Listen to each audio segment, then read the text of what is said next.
Welcome to Somniora Tales, where peaceful journeys begin, gentle stories unfold, and every quiet moment brings you closer to restful sleep.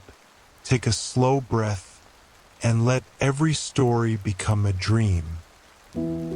Somewhere past the last hill you remember falling asleep to, there is a castle that only opens its gates at night, when the moon is high enough to slide silver light along its stone. Every hallway inside glows with lantern flame, warm and low, and every room smells faintly of beeswax and rain. Tonight, you are the only guest expected. No one will rush you. No one will wake you. You may simply walk and rest, and let the castle hold you until your eyes grow too heavy to keep open. This is Somniora Tales, and this is the night you finally let yourself drift. Welcome back to Somniora Tales. I'm so glad you're here tonight, wherever you're listening from, whatever kind of day brought you to this moment of finally lying down and letting your shoulders drop. Before we begin, let yourself settle into whatever surface is holding you right now. The mattress beneath you, the pillow under your head, the blanket that may already be pulled up to your chin. There is nowhere else you need to be, nothing else you need to do. For the next little while, your only task is to listen and to let your body grow heavier with every breath.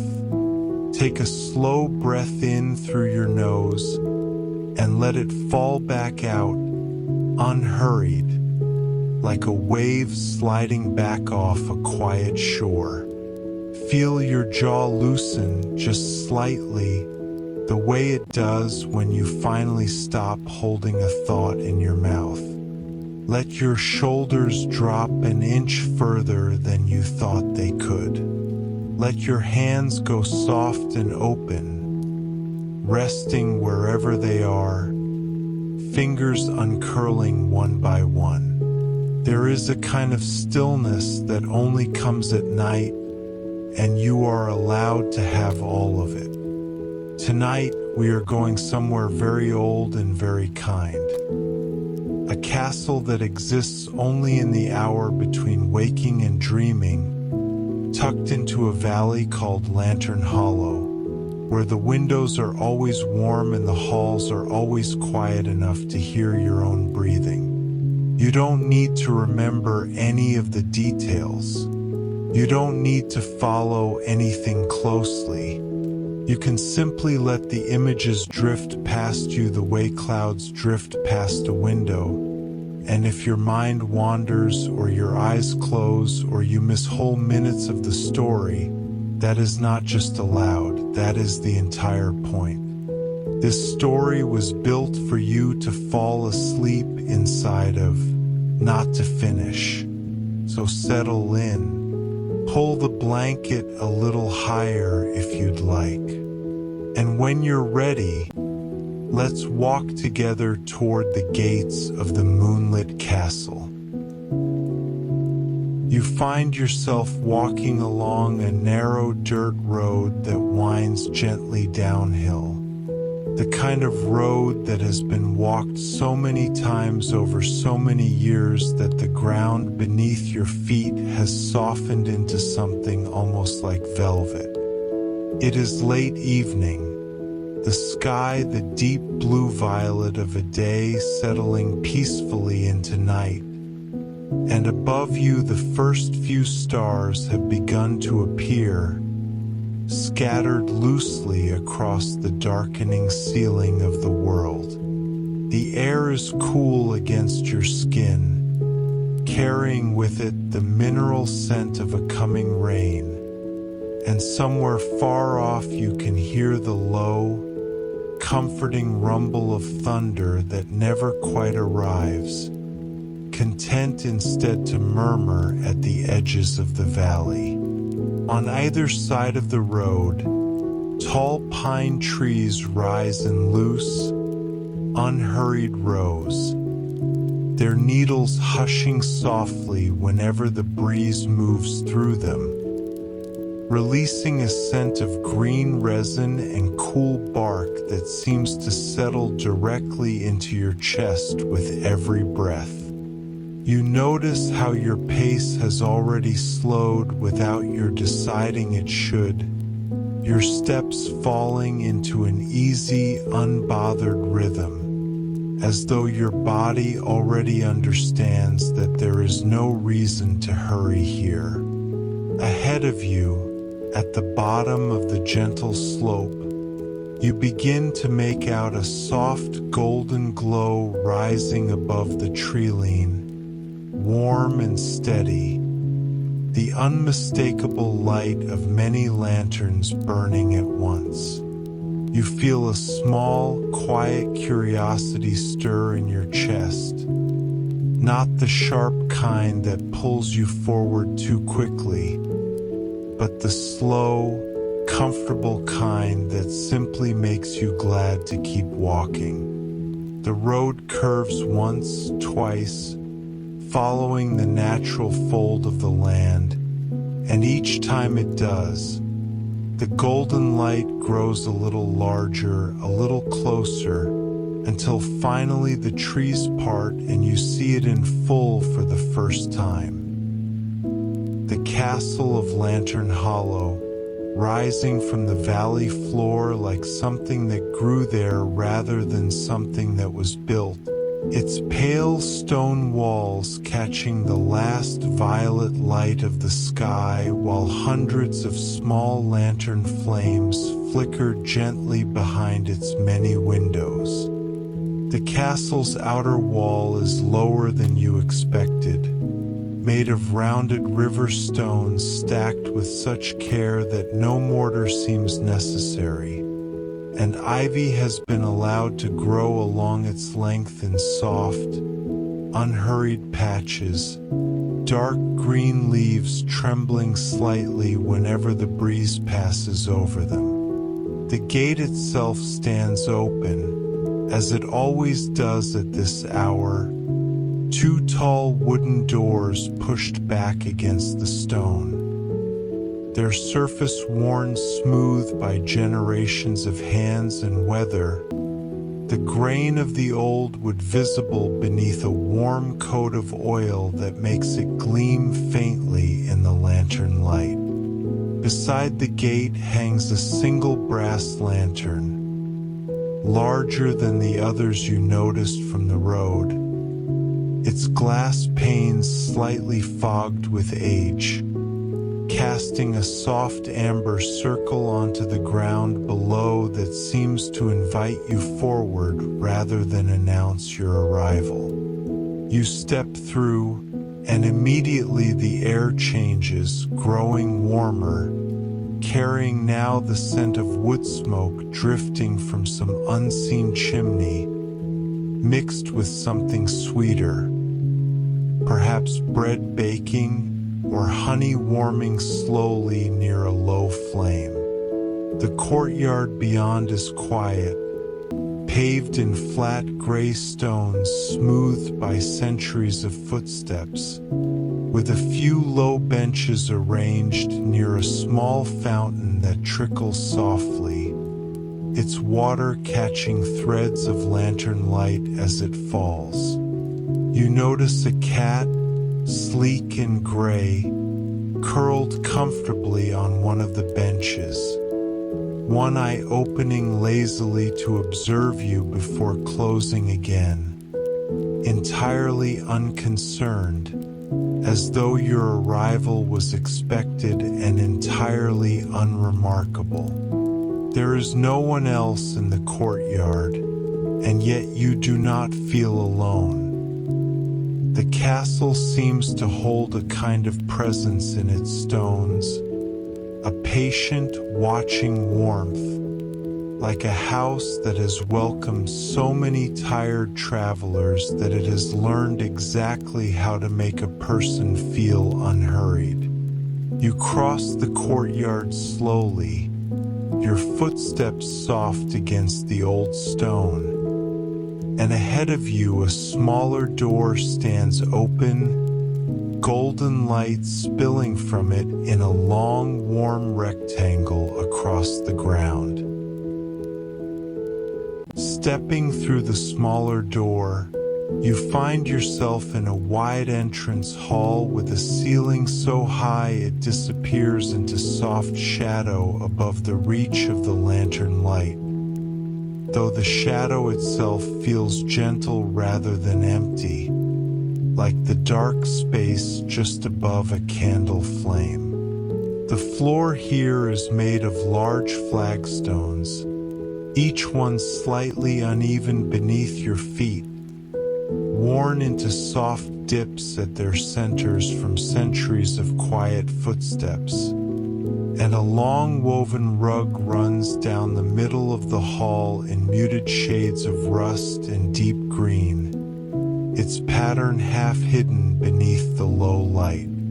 Lanterns line both walls at even intervals, hung from iron brackets shaped like curling vines, their flames swaying gently whenever a draft moves through the hall, throwing soft, moving shadows that never quite settle in one place.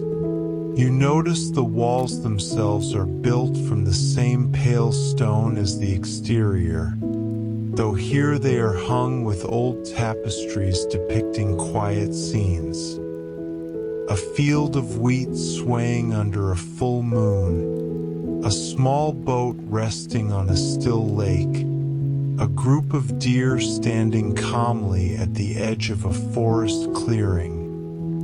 Nothing dramatic, only scenes of stillness and rest, as though the castle's decorators understood exactly what kind of images a tired mind wants to rest upon. At the far end of the hall, a wide staircase curves upward into darkness, its stone steps softened at the center by wear, a thick rope banister looped along one side for support. To your left, a smaller hallway leads toward what you can already smell to be a kitchen, warm bread and butter, and something like cinnamon drifting toward you on the warm air. You feel no urgency to choose a direction. The hall seems to hold you gently in place for a moment, giving you time simply to stand and breathe in the scent of old stone and lantern oil and rising bread, your shoulders loosening further with every slow breath you take.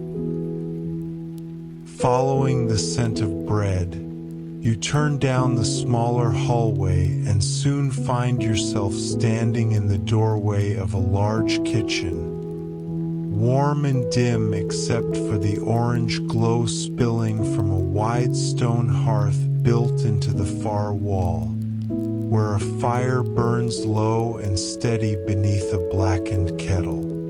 The room is filled with the comfortable clutter of long use. Copper pots hanging from hooks along one beam, their surfaces catching small points of firelight, bundles of dried herbs suspended from another beam, releasing a faint, dusty sweetness whenever the warm air stirs them. At a long wooden table scarred with decades of careful use, an old woman with silver hair pulled loosely back stands kneading a soft mound of dough, her hands moving in slow, practiced folds, flour dusting the table around her in a fine pale layer. She glances up as you enter, and though she says nothing at first, her expression carries no surprise, only a small, welcoming softness. as though she has been quietly expecting you all evening. "You've come at a good hour," she says eventually, her voice low and unhurried, the words settling into the room the way a stone settles into still water. "The bread will be ready soon, and there's tea already steeped if you'd like to sit."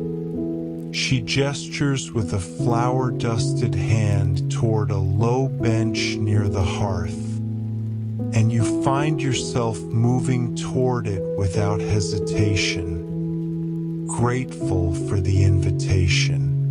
Sitting, you feel the heat of the fire reach your legs first, then slowly climb up through the rest of you, and you notice how the tension in your lower back has already begun, quietly and without any effort on your part, to loosen and let go. The old woman brings you a cup of tea in a heavy clay mug, its surface rough and warm beneath your fingers, and steam curls upward from it, carrying the scent of chamomile mixed faintly with something like dried orange peel and a whisper of honey. You wrap both hands around the mug, feeling the warmth seep into your palms, and take a slow sip, the tea just hot enough to feel soothing without burning, sliding down your throat in a way that seems to loosen something in your chest you hadn't noticed was tight. The fire beside you crackles softly, an occasional pop as a knot of wood catches, sending a small shower of sparks upward that fade before they reach the chimney's dark throat. You notice the rhythm of the fire settling into something like a heartbeat. Crackle, hush, and your own breathing begins, almost without your noticing, to slow to match it. The old woman continues her kneading nearby, humming very faintly under her breath, an old, wordless tune with no real melody, simply a low, comforting murmur that blends with the crackle of the fire and the soft creak of the kettle's handle. You feel your eyelids grow heavier already, even this early in your visit, and you let them close for a moment, simply listening, the fire, the humming, the faint scrape of dough against wood, before opening them again to watch the flames shift and settle. Outside, through a small window near the hearth, you can see that rain has begun to fall, soft and steady, silver lines catching the lantern light from the courtyard beyond, and the sound of it against the stone sill adds one more gentle layer to the quiet symphony of the kitchen. When you finally rise from the bench, warmed through and unhurried, you make your way back to the entrance hall and choose, this time, to follow a long gallery that stretches along the castle's eastern side. Its walls lined on one side with tall windows looking out into the rain-softened dark, and on the other with an unbroken row of lanterns hung at shoulder height, each one slightly different from the last. Some brass, some tarnished silver, some simple clay holders with a single candle, glowing inside frosted glass. The gallery floor is wood here rather than stone, old floorboards that give gently beneath your steps, worn smooth and pale down the center where countless feet have walked before you. As you move slowly along the gallery, You notice how the rain outside patters against the tall windows in soft, uneven rhythms, and how the lantern light catches each individual droplet as it slides down the glass, turning them briefly into small beads of gold before they disappear. The gallery seems to stretch on longer than you expected, though you feel no impatience about this, only a growing sense of ease with every slow step, your hand occasionally trailing along the cool stone sill beneath the windows. Halfway down the gallery, you pause at a window where the rain has slowed to a fine mist, and beyond the glass you can see the castle's inner garden, dark shapes of hedges and trees just visible in the low light spilling from the windows around it. A single stone path winding through it toward a shape you can't quite make out from here. You feel no need to go there yet. For now it is enough to stand, warmed by tea and firelight, watching rain fall softly over a hidden garden you already know you will visit before the night is through. At the end of the gallery, a tall arched doorway leads into what must be the castle's library. A room so full of books that the shelves rise from floor to ceiling along every wall, broken only by tall windows and here and there, a small alcove holding a single deep armchair.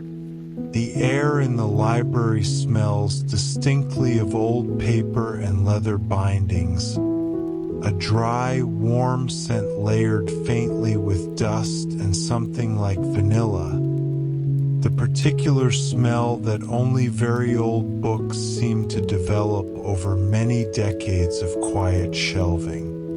Lanterns are placed sparingly here, their light low and amber, casting long soft shadows between the shelves, and a fire burns in a smaller hearth at the room's center, low and steady, throwing gentle light across a worn rug where a large dog lies sleeping, one ear twitching occasionally at some distant dream. You move slowly between the shelves, your fingers occasionally brushing the spines of books whose titles you don't quite make out, though something about their presence feels comforting regardless, like standing near shelves of preserved memories rather than stories you might ever need to read.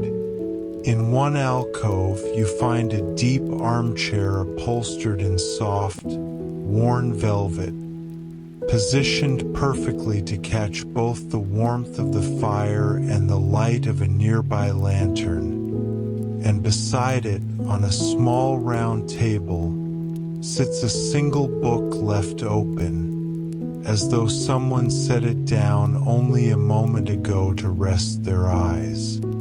You lower yourself into the chair, feeling it hold you the way a chair only can after decades of being sat in by tired, grateful people, and you glance at the open book beside you, not to read closely, just to notice, the way you might glance at a painting, that its pages describe something about stars and their old patient names.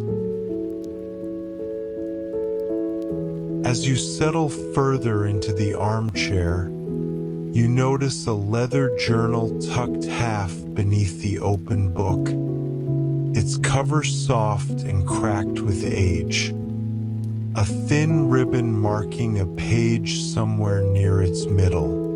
You lift it gently, feeling the worn leather warm slightly from its closeness to the fire, and open it to the marked page, where a looping, unhurried handwriting fills the paper in slow, careful lines. The entry describes, in simple and unremarkable words, an evening much like this one. Someone sitting in this very library, listening to rain against the windows, grateful for nothing more than warmth and quiet and the absence of anything urgent to attend to. There is no dramatic story here, no secret to uncover, only the small, honest record of a person who once sat where you are sitting now and felt, for a while, entirely at peace. You find something quietly comforting in this, the knowledge that this exact kind of stillness has been felt here before, by someone whose name you'll never know, in a chair that has held countless similar evenings without complaint.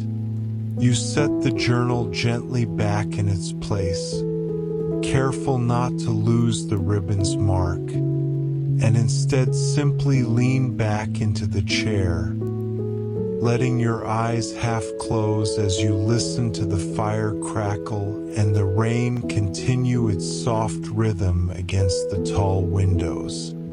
The sleeping dog nearby sighs once, deeply, shifting slightly against the rug, and somewhere above you, through the library's high windows, you catch a brief glimpse of the moon breaking through a gap in the clouds, silver and calm, before the clouds drift back together and the room settles once more into its low, golden hush.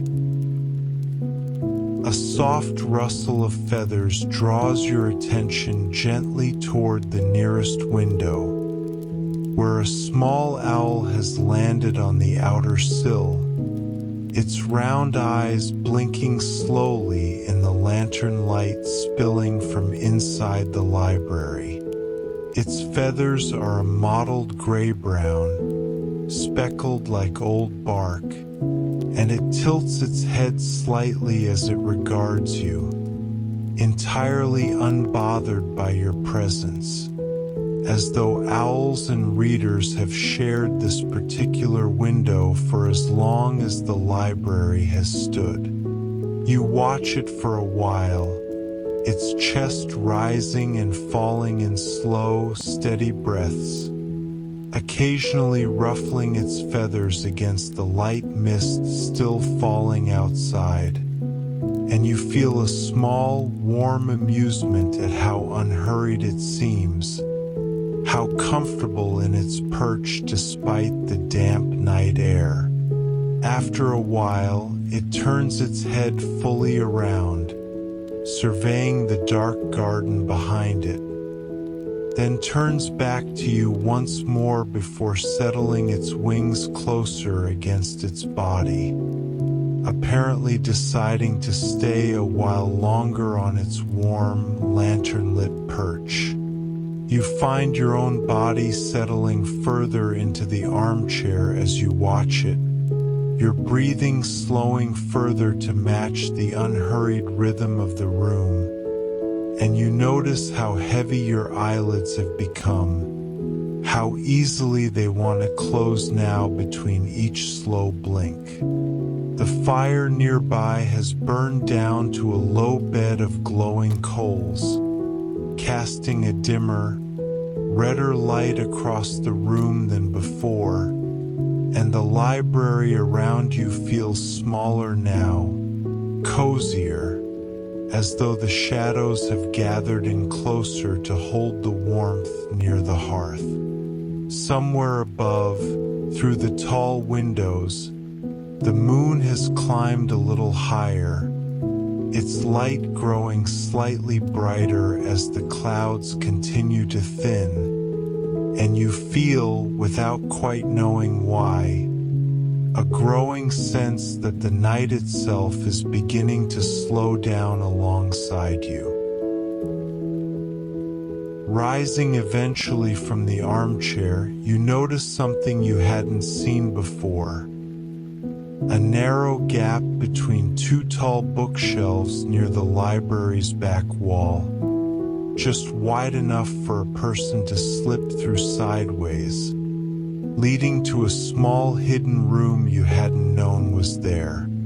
Curious in the slow, unhurried way that curiosity moves at this hour, you step through the gap and find yourself in a small circular room. Its ceiling low and curved, lit by a single lantern hanging from an iron hook at its center.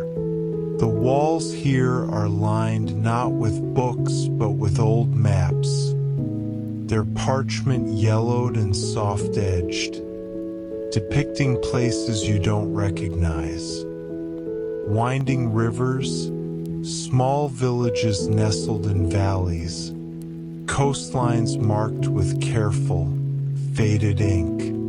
A single low table sits beneath the lantern, and on it rests a folded map larger than the others, its edges worn soft from handling, depicting what you slowly realize is the castle itself and the valley surrounding it. Lantern hollow marked in small, careful script near its center. You trace a finger gently along one of the map's rivers, following its path from the mountains down through the forest you walked earlier, past the castle, and onward toward a coastline you can't quite see the end of, the ink fading into the map's soft, worn edge. There is something deeply calming about this room, about the quiet, patient work of whoever mapped these places so carefully, and you feel no urge to study it closely or memorize its details, only to stand for a while in its hush, letting your mind wander loosely across old rivers and unnamed villages, before turning back toward the gap in the shelves and the warm library light beyond it.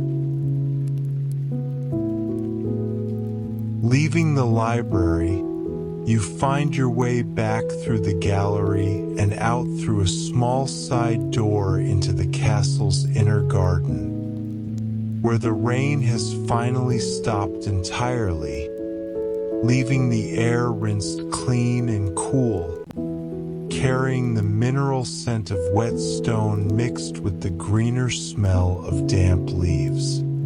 The garden is smaller than you expected, enclosed on all sides by the castle's walls, with a single stone path winding between low hedges and beds of night-blooming flowers, their pale petals catching the moonlight now spilling freely from a sky mostly cleared of clouds.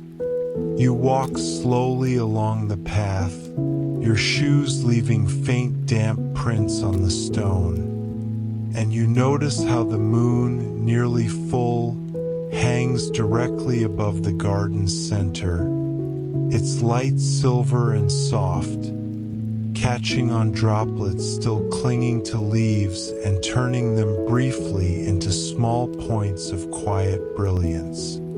At the garden's heart stands a low fountain, its water still, undisturbed by wind now, holding a near-perfect reflection of the moon on its dark surface, broken only occasionally by a single drop falling from an overhanging branch. You sit for a while on a low stone bench near the fountain, feeling the cool, damp air settle gently against your skin, a welcome contrast to the warmth of the fire you left behind, and you breathe in slowly, the scent of wet earth and night-blooming jasmine filling your chest with something like contentment. Somewhere nearby, unseen, a A single bird calls out softly, just once. A low three-note call that seems to belong entirely to this hour and place. And then silence returns, deep and complete, broken only by the faint, distant murmur of the fountain's water and your own slow, steady breathing. From the garden, a narrow gate leads out to a small stone bridge arching over a slow-moving river that curls along the castle's northern edge. Its dark water catching threads of moonlight as it moves. You walk out onto the bridge and pause at its center, resting your forearms against the cool stone railing. And you feel the faint vibration of the water passing beneath you, a gentle, continuous hum that seems to travel up through the stone and into your own tired body. The river here moves slowly, unhurried, carrying small leaves and the occasional drifting petal past the bridge's shadow and onward into the dark beyond.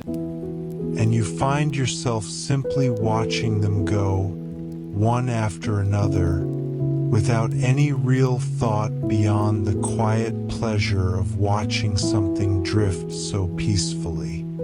Above you, the moon has climbed higher still, smaller now but brighter. Its light laid out across the water's surface in a long, trembling path that seems to lead directly toward you. You notice, without alarm, how your own thoughts have begun to feel similarly unhurried, drifting past one another the way the leaves drift past the bridge. None of them urgent, none of them needing to be caught or examined too closely. A light mist has begun to rise off the water's surface, low and thin, curling gently around the bridge's stone pilings before dissolving upward into the cool night air. And you feel your own body growing heavier against the railing, your eyelids drooping further with each slow breath you take of the cool, river-scented air. Returning across the bridge and back through the garden, you notice, drifting faintly on the night air, the soft sound of a stringed instrument being played somewhere above you. Its notes slow and unhurried, more melody than tune, rising from an open window in one of the castle's smaller towers. You follow the sound back inside and up a narrow spiral staircase, its stone steps worn into soft curves at their centers, a single lantern lighting each turn of the stairs as you climb slowly upward. At the top, you find a small round room, its walls hung with old tapestries similar to those in the entrance hall, and near the open window sits an old man with a small lute-like instrument resting against his knee, his fingers moving slowly across its strings, drawing out notes that seem to hang in the air a moment longer than they should before fading. He glances up as you enter, offering only a small, unhurried nod, and continues playing, the melody meandering without any real destination, content simply to exist for as long as it takes to exist. You find a low-cushioned seat near the window and settle into it, listening, feeling the notes settle over you the way a blanket settles over tired shoulders, warm and without any particular shape beyond comfort. Outside the window, the valley spreads out below in soft moonlit shapes. The dark line of the forest, the pale ribbon of the river, the scattered glow of a few distant lantern-lit windows in a village you hadn't noticed before, and you watch it all in a comfortable half-focus, your body sinking further into the cushioned seat with every slow, meandering note. Eventually, hunger, soft and undemanding, draws you back down the spiral stairs and through the gallery toward the kitchen, where the old woman has finished her baking and a fresh loaf of bread sits cooling on a wooden board near the hearth, its crust a deep golden brown, small cracks along its surface releasing curls of fragrant steam. She cuts you a thick slice without being asked, spreading it generously with soft butter that melts almost instantly into the bread's warm interior, and hands it to you on a simple wooden plate, along with a small jar of honey should you want it. You sit again on the low bench near the fire, the bread warm in your hands, and take a slow bite. The taste simple and comforting: warm wheat, melted butter, the faintest hint of salt. Exactly the kind of food that asks nothing of you beyond the simple pleasure of eating it slowly. The fire has burned low again, embers glowing a deep orange beneath a thin layer of gray ash, and the old woman moves quietly around the kitchen, tidying small things, humming her same wordless tune, content to let you eat in unhurried silence.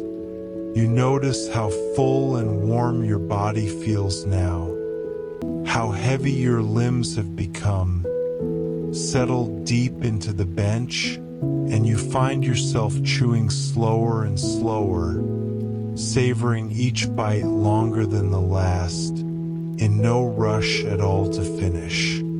Outside the small kitchen window, you notice the rain has begun again, very softly this time, barely more than a whisper against the glass, and somewhere beneath that whisper you can just make out the low, steady tick of a clock somewhere in the castle, patient and unbothered, marking a night that seems to have no particular need to end. When you've finished eating, the old woman glances at you with a small, knowing smile and gestures toward the staircase in the entrance hall. "Your room is ready when you'd like it," she says simply, and you find yourself rising grateful, your body pleasantly heavy with warmth and food and the accumulated quiet of the evening. You climb the wide staircase slowly, one hand trailing along the thick rope banister, and at the top, a short hallway leads to a wooden door standing slightly ajar, warm lantern light spilling from the gap. Inside, the room is small but deeply comfortable, dominated by a large bed piled high with soft quilts and muted, faded colors, a single lantern glowing low on a bedside table beside a cup of water and a small dish of dried lavender.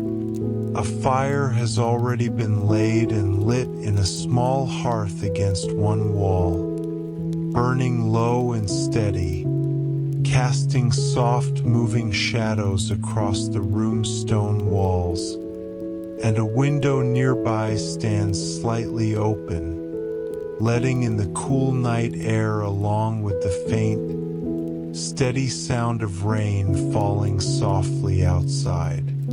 You move slowly to the window and look out over the valley one last time. The moon now high and small and bright, the forest below dark and peaceful, the river a faint silver thread winding through it all, and you feel, standing there, an overwhelming and comfortable heaviness settle into your shoulders, your legs, the backs of your eyes. You draw the window mostly closed, leaving only a small gap for the sound of rain to drift through, and turn toward the waiting bed, already imagining how it will feel to finally lie down.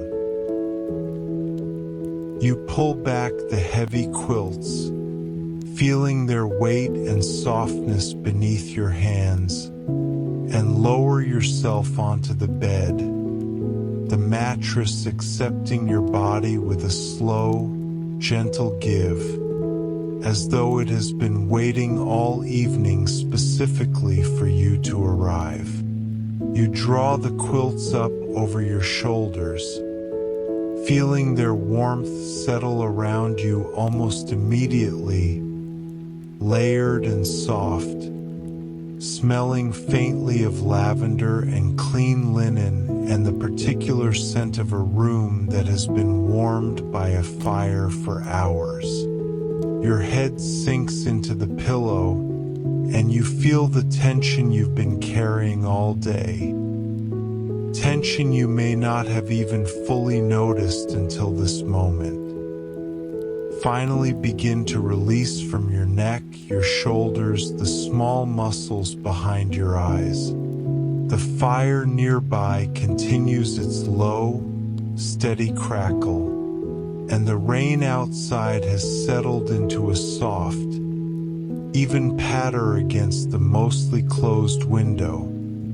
The two sounds blending into a single gentle wash of white noise that seems to smooth over every remaining rough edge of the day. You let your eyes close, just resting them for a moment, and notice how heavy your limbs have become, how difficult it feels to imagine moving even slightly from this position.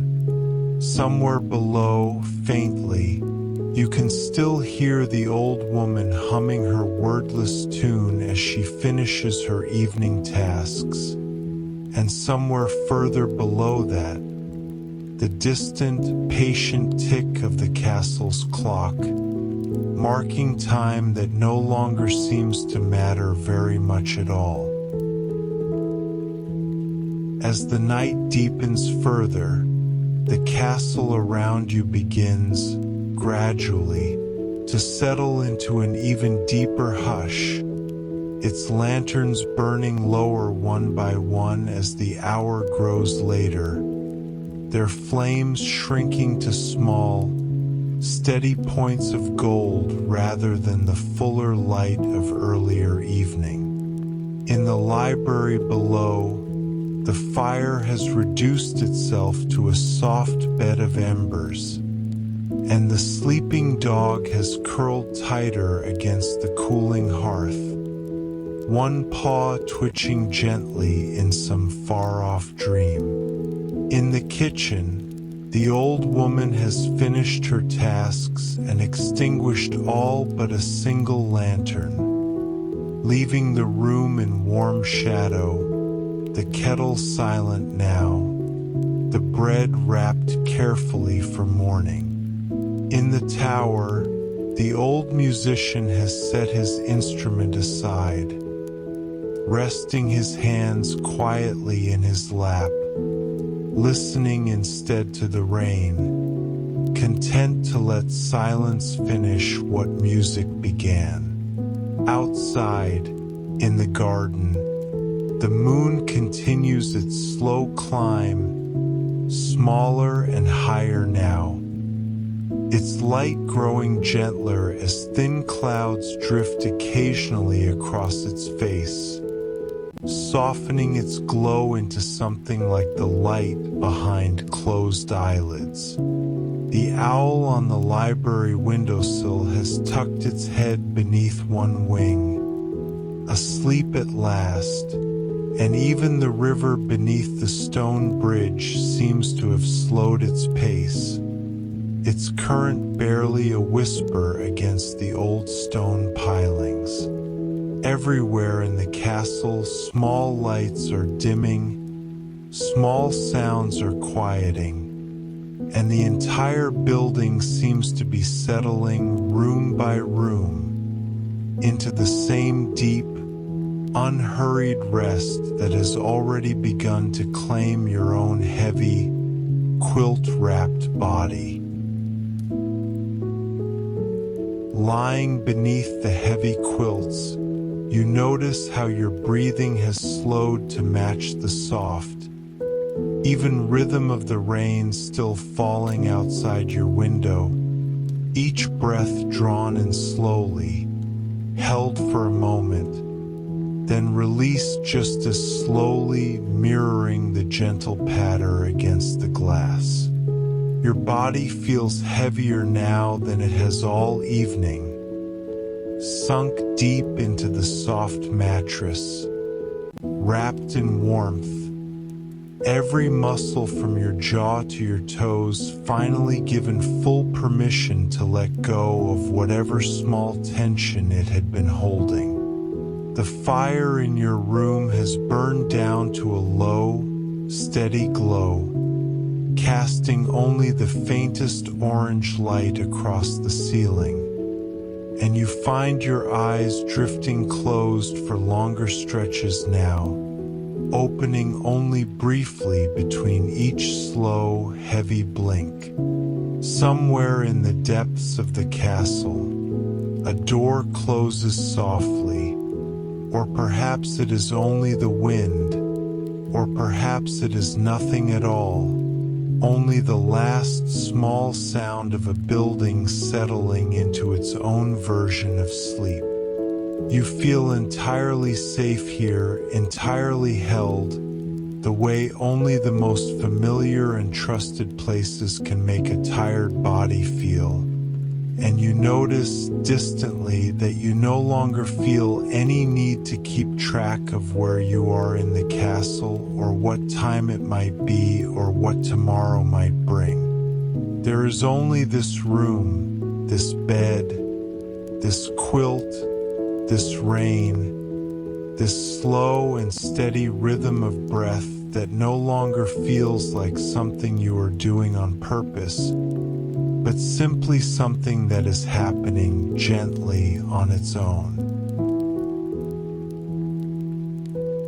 Outside your window, though your eyes are mostly closed now, you sense rather than see the moon reaching the very highest point of its slow arc across the sky, small and bright and calm above the sleeping valley, its light falling softly over the castle's stone roof, the dark shapes of the forest, the silver thread of the river winding away into the distance. Inside the castle, every lantern has dimmed now to its lowest, softest glow, small embers of gold light scattered through dark hallways and quiet rooms, enough to comfort but not enough to disturb, exactly the kind of light that belongs only to the deepest hour of the night. Your own thoughts, if you could call them that anymore, have grown so slow and soft that they barely qualify as thoughts at all. More like the last few ripples on a pond long after the stone that caused them has settled to the bottom. Your breathing continues its slow, unhurried rhythm, deep and even, your body entirely still beneath the heavy quilts, your face relaxed in the particular way a face relaxes only once true rest has finally arrived. The rain outside has softened further still, now barely a whisper against the glass, more felt than heard. One last gentle layer of comfort laid over an already deeply peaceful room. And somewhere, far below in the quiet kitchen, the old woman blows out her final lantern, leaving the entire castle bathed only in moonlight and the last dim glow of dying embers. Every room finally, completely at rest. There is nothing left to do now, nowhere left to walk, nothing left to discover. Only this deep and complete stillness that has settled over the moonlit castle and over you along with it. Wrapped in warm quilts, held by a bed that seems to have known exactly how tired you were before you did. The rain has all but stopped, leaving only an occasional soft drip from the eaves outside your window, gentle and unhurried, marking time the way a very slow, very kind clock might. The moon continues its quiet journey across the sky, indifferent to whether you watch it or not, content simply to shine its soft light over a valley that has, for tonight, no need of anything more than rest. Your breathing has grown so slow, so even, that it barely disturbs the stillness of the room at all, each breath simply arriving and leaving on its own, without effort, without thought, the way breathing works only once a body has been given full permission to stop holding on to anything. The castle around you continues to hold its quiet vigil, every lantern low, every room still, every creature within its walls. The sleeping dog, the tucked-away owl, the humming woman now resting in her own quiet chamber, settled into the same deep, unhurried peace that has settled into you. And should you drift now fully into sleep, know only that the castle will keep its lanterns glowing low until morning. The moon will keep its patient watch over the valley, and nothing at all will be asked of you until you are ready, in your own time, to open your eyes again. And the rain continues soft and far away, and the fire settles further into its bed of warm embers, and the moon drifts slowly past the tower windows, and somewhere in the hush between one breath and the next, the castle and the valley and the whole quiet night fold gently around you, keeping you held, keeping you warm, keeping you safe until the light returns on its own unhurried time.